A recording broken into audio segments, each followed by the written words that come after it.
Share, like, for example, the colors that you were able to see. Share the shape, whatever image came to you in the third. Share everything. Post it here in the chat.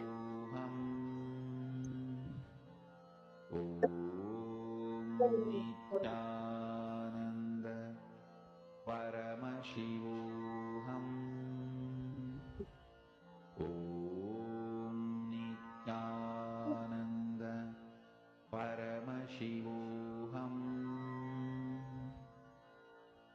Om Nityananda Go as detailed as possible. Paramashivoham. Om Nityananda Paramashivoham. Om Nityananda Paramashivoham.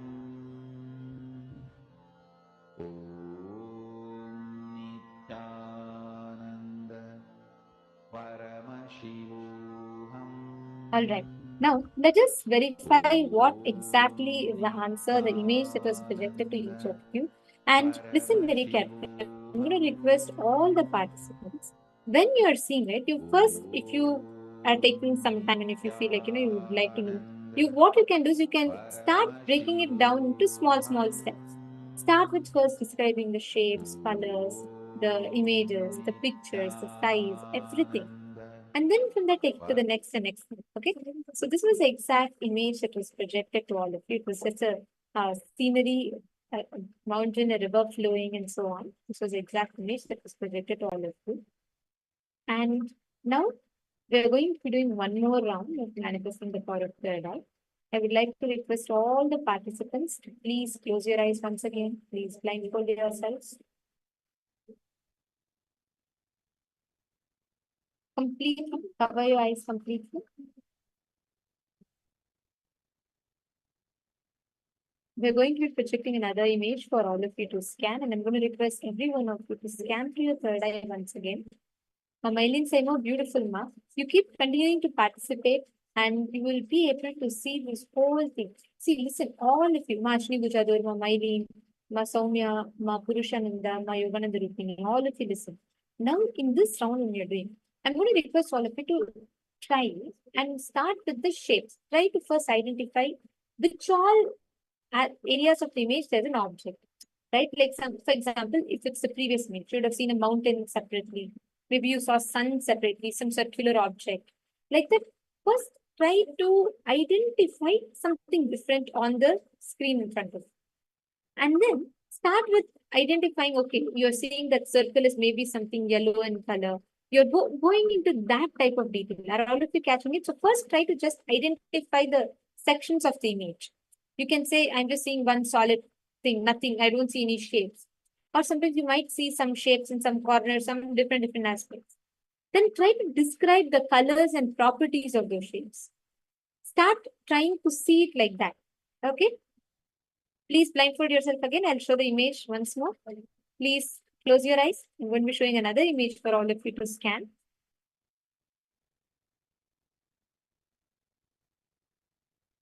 Let us all know. Manifest this power. Please close your eyes and scan and identify the exact image that was projected for all of you.